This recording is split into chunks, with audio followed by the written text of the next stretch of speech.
Hey, Cade. What's up, Nick? Do you like shovels? I mean, they're good for digging. Good for Dovigan? Good for Doug Dugs. That's Live from a shallow grave up on a hill. live from the killing fields in Texas. We're the worst people you don't know. Playing Shovel Knight. Shovel Knight. Shovel Knight co-op. I'm Shovel Knight. And I'm Shovel Knight. But I'm a woman. Whoa. What? They're not allowed to be knights. No. They have to be knightesses. No, I mean, they gotta leave the adventuring up to them. I don't know how to play this game. I say no. Believe me, neither do I. So let's go figure this out. Never once played this Hiya! game. What did you just hit? Beat them. Square. Square? Square. Ow!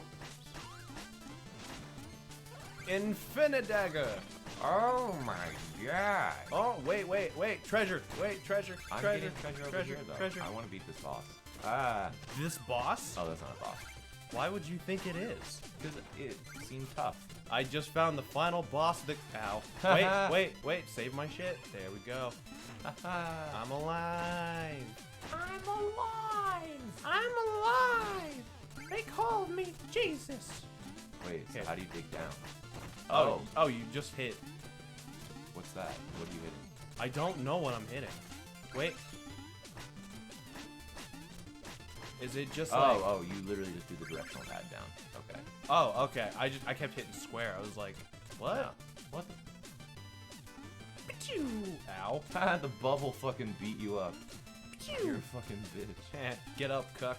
Oh, darn it. I like how it transforms me there.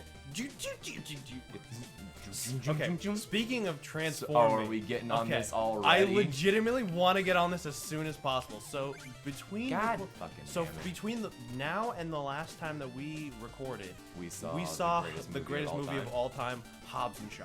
Hobbs and Shaw. So, one thing I think is clear is I'm Hobbs, right? What the fuck? You think I'm Shaw? No, I think you're Locke. Oh, yeah, you're right. So that's just our relationship is I want to desperately be friends with you, and you don't accept it. And we get matching tattoos, but no one told me that we got matching tattoos. I think that was the best reveal. Oh my god, this is a boss. Hiya! Ah! Oh my god. I died. Oh, yes, you did. Oh, I died. Okay, come on. I don't know what to do. I'm waiting. I'm trying to rejoin. I keep pressing. Whatever. Anyway, so we Hobbs and Shaw. So we went out and saw Hobbs and Shaw, which, by the way, was probably the most last-second decision we had ever made. The gayest thing we've ever done. No. What? I mean, no. Trust me. We went on a They're date. probably gayer. We went on a We date. went on a man date. Another one, because we go on plenty. But this was the most last-second decision I think we've ever made. Yeah. Like, we're in the car and fuck. We're in the car and it's like God, like 9. You have to jump on the bubbles. 15. I know you have to jump on the bubbles. I'm just trying to attack him.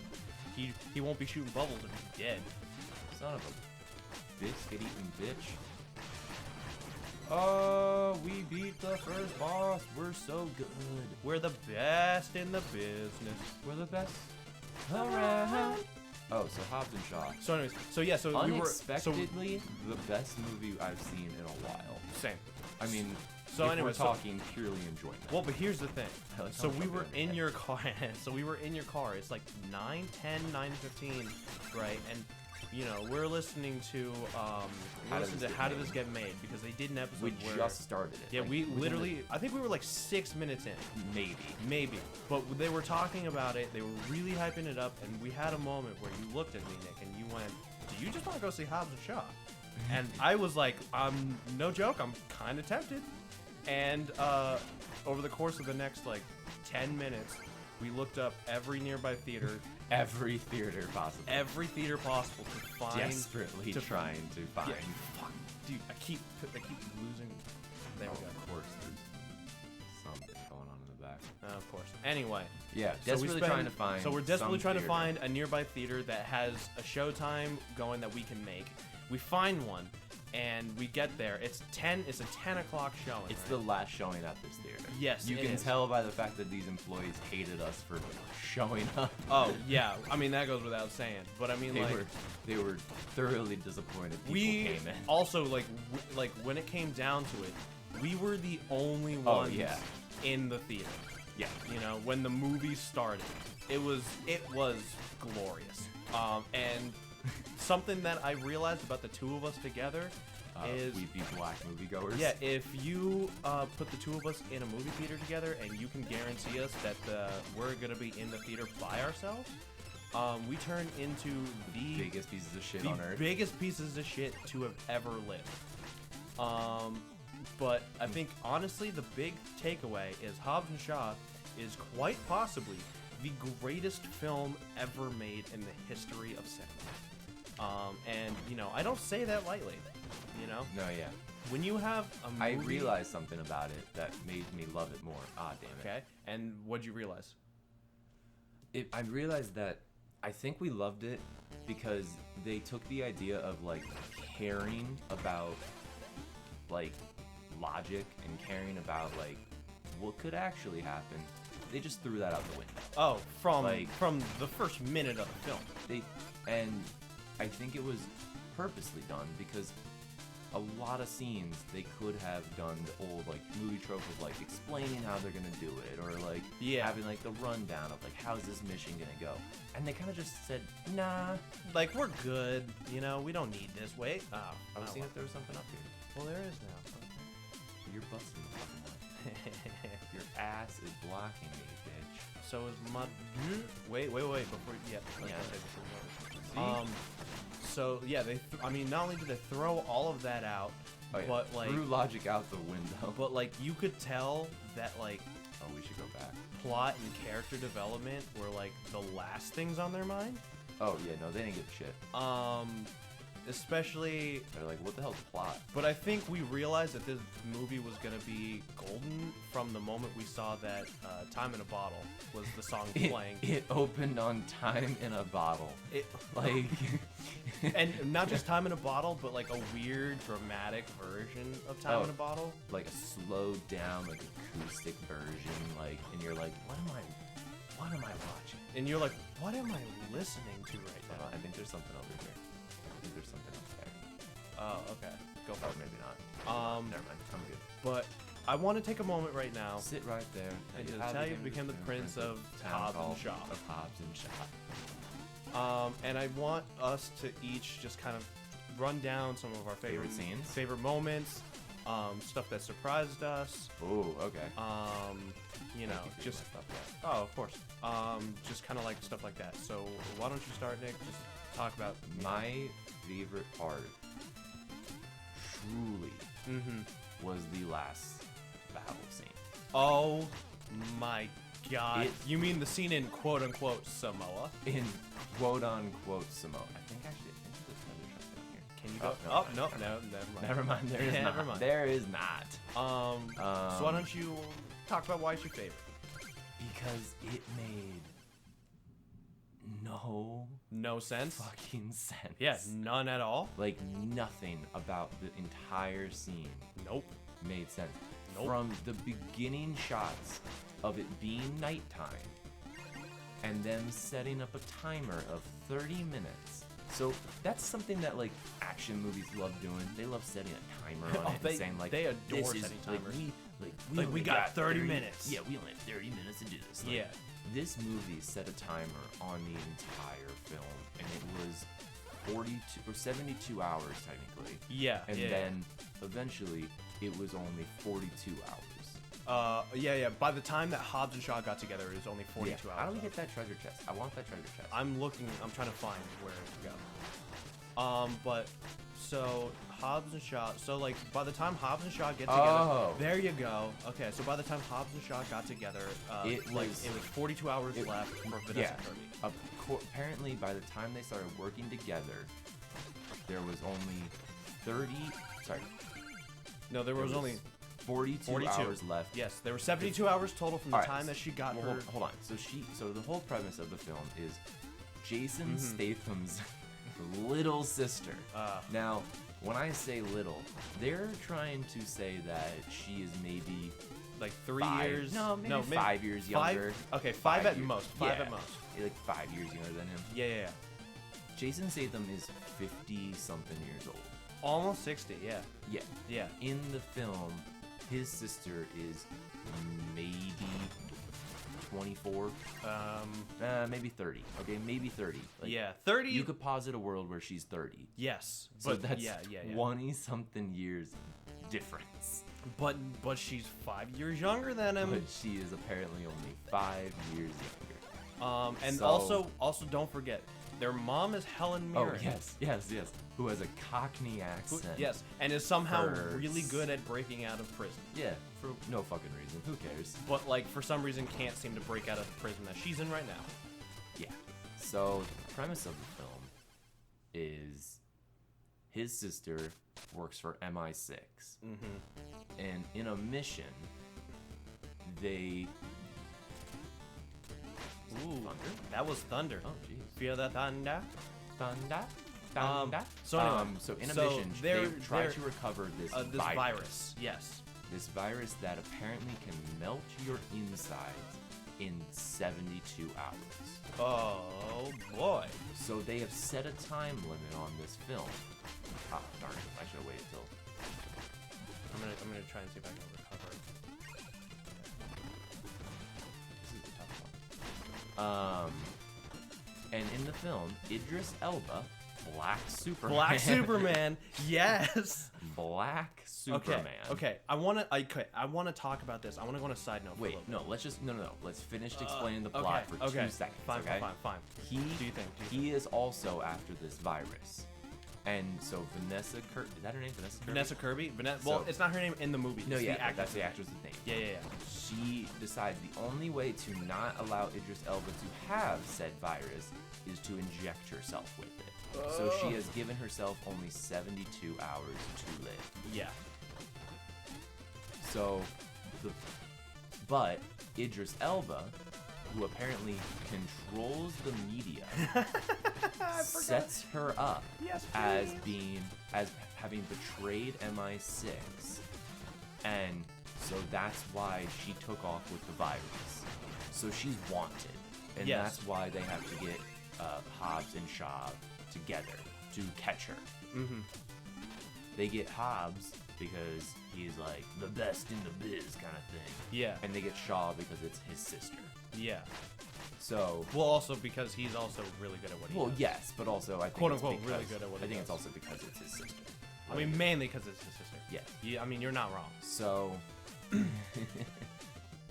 so they set up this world where Hobbs and Shaw now have to work together to help out Jason Statham's sister. But in the process, because Idris Elba controls the media, he makes them wanted. Yeah. So then they are all on the run. Yes. Thus, the action ensues. All right, we've set up the premise. Okay, just we had to get that out of the way. Yes. Here, that wall can definitely be broken. So coming off of that, they've set up this timeline that Vanessa Kirby only Jump on my head. Oh yeah, only has 72 hours to live from when she gets injected. By the time Hobbs catches her, she now only has 42 hours left. And then the rest of the film is supposed to take place over that 42 hours. But when we say that the amount of sunsets in this film, sunsets Negates and the entirety of that sunrises, 42 hours? negates every bit of time frame that this movie sets up. I probably counted about 8 to 9 sunsets. Oh, without a doubt. And they so they just immediately say, you know what, remember that whole like time frame thing? Yeah, we don't really give a shit about that. We want these night shots and we want these day shots. Like, it's like, who cares? Like, we don't give a shit. And it's like, no, like, let's refrain from that. Like, let's go back to the whole like logic thing. Oh, I forgot we were in a battle. Yeah, I was trying to carry you, but Yeah, he whooped my ass. My computer has that stupid thing where it's trying to turn. Oh, there we go. Here it is. There we go. You got it? Okay, just for right now. I'll turn that setting off later. Ah! It's a black knight.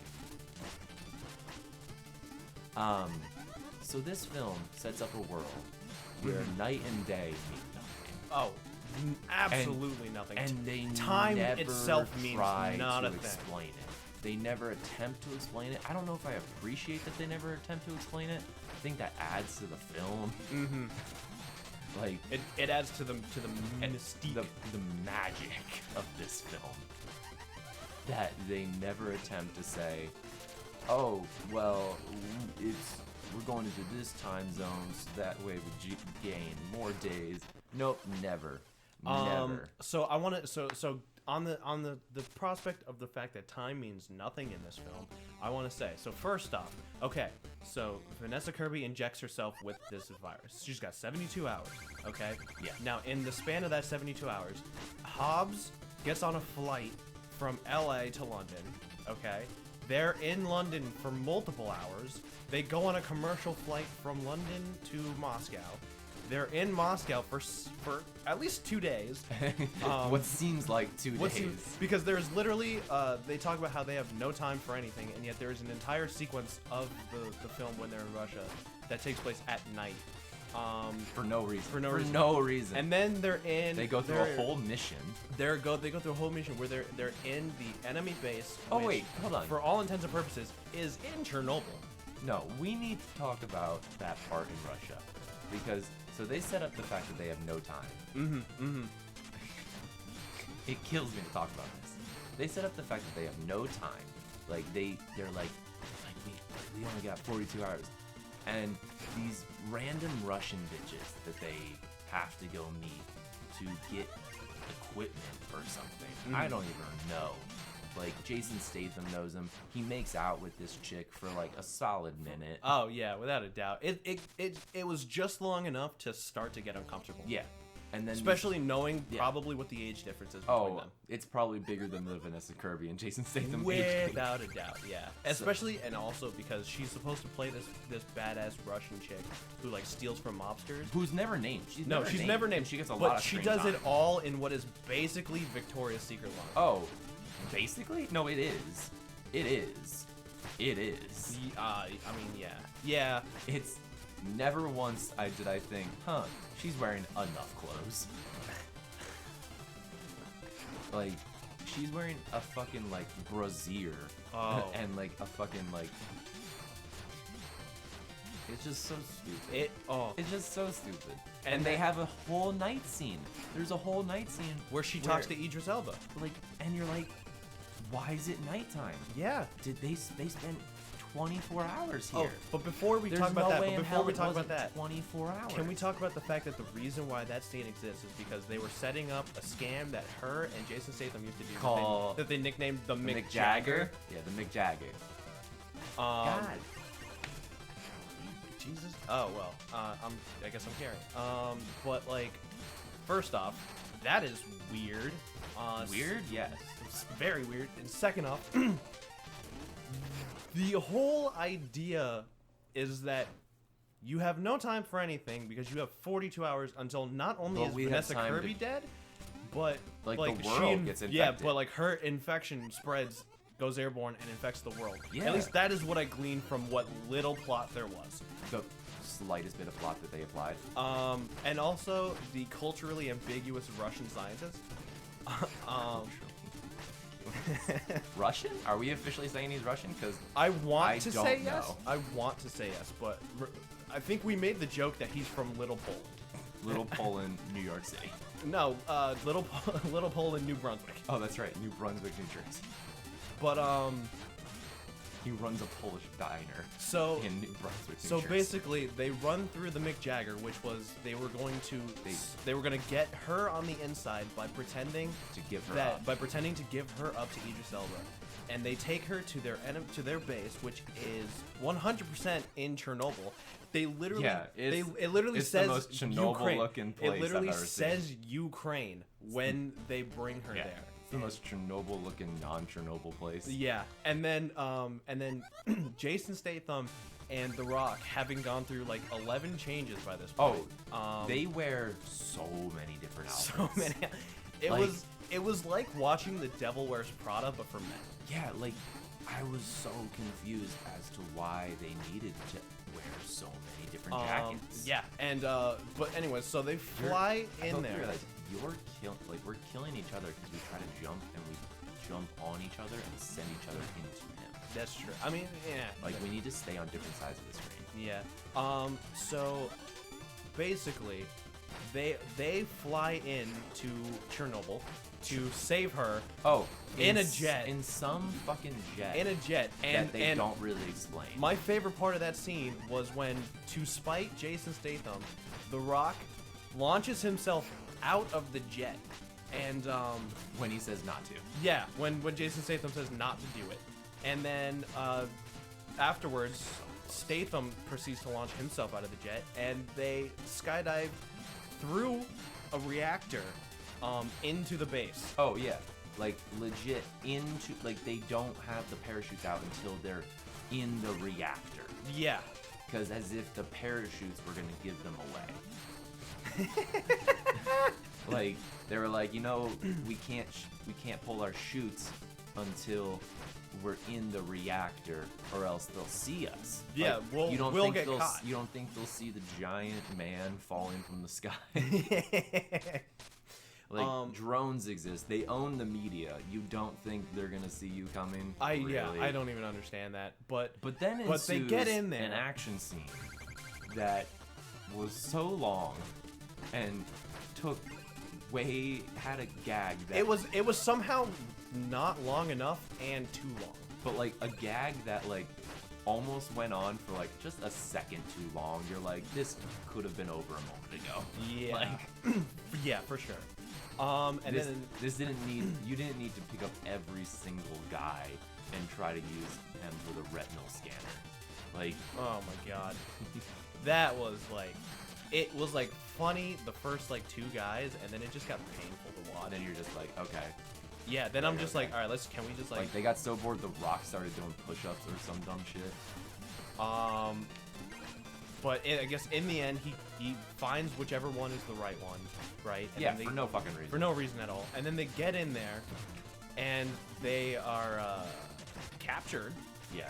And they are then proceeded to be wired up, I guess, to be electrocuted. Where Idris Elba, first of all, I want to talk about this part because I fucking love this part. Where Idris Elba then proceeds to say that if they get shocked 4 times, they'll die. And the Rock immediately just goes, I think we're good for 5. Which, knowing how fucking gigantic The Rock is, he's probably good for 6. Also, it just takes movie logic out of it again. Just like the idea of like them being like, a human being can only withstand 4 shocks, and it's just like, I can take 5. And it's like they end up taking like 6 or some shit. Yeah, and then they literally get saved because culturally ambiguous scientist comes in with a flamethrower. Not even that. They decide to work together, which again, they've been doing since the beginning of the movie. The entire moral story of this movie is them learning to work together. Yeah. And it's so amazingly done in such a children way. Like, they're like, oh, I hate you. No, I hate you. It's like, well, we gotta work together to beat this guy. It's like, oh, that's right. It's like, what? Yeah, it's like, fuck? it's like, you do know you've been doing that the whole time, right? And then, don't even get me started on the section of the film where they make it to quote-unquote Samoa. Oh, which was filmed in Hawaii? Which was 100% filmed in Hawaii. Like it says in the credits, filmed in Hawaii. There's no Samoa crew. No. There was only a Hawaiian crew. Yep, and stock footage, which is for sure just sweeping stock footage of Samoa. Yeah, they're like, we need stock footage of Samoa for these Hawaiian shots. And so they show up at quote-unquote Samoa because for some reason, all of a sudden, The Rock is like, we need my brother. We need my brother. No, who's the greatest mechanic. no. We're skipping over a part. We're skipping over the fact yeah, that you're right. the reason they went to Moscow was because they needed a blood machine.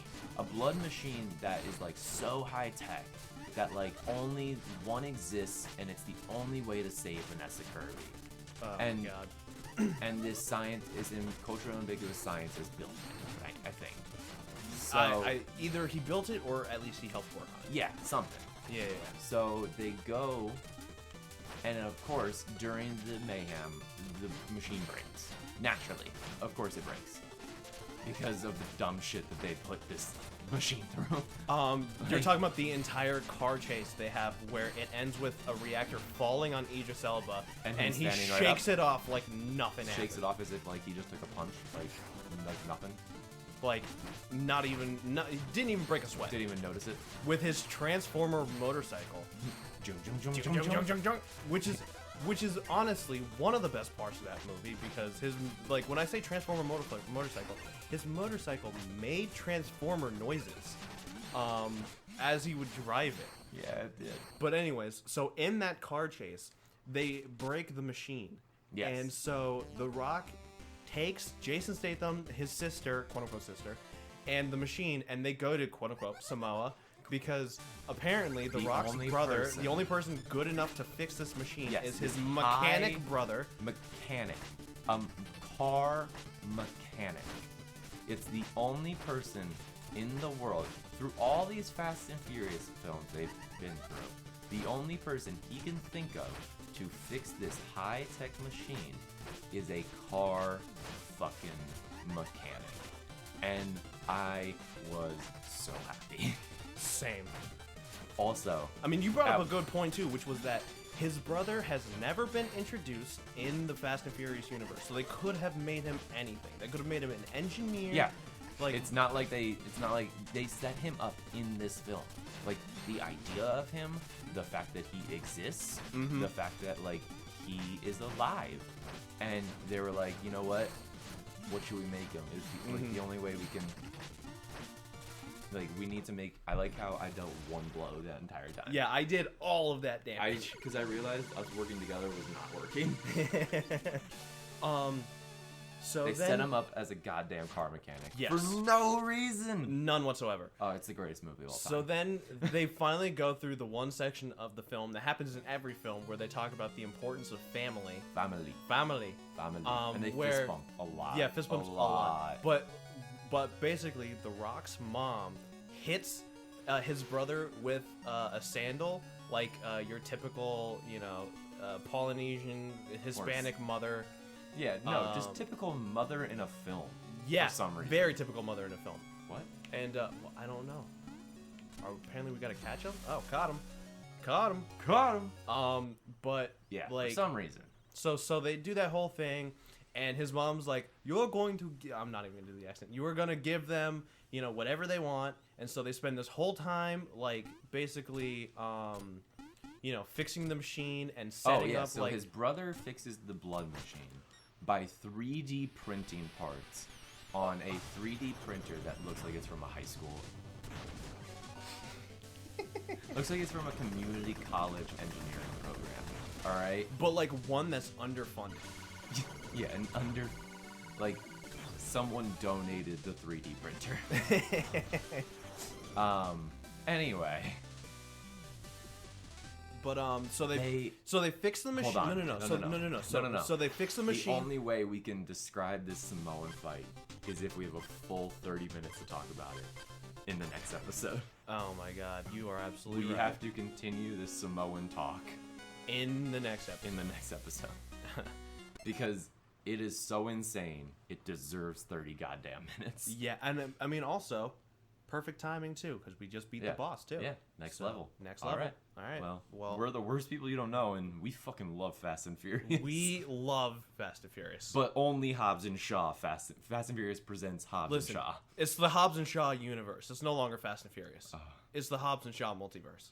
God damn it, I love this film. Same.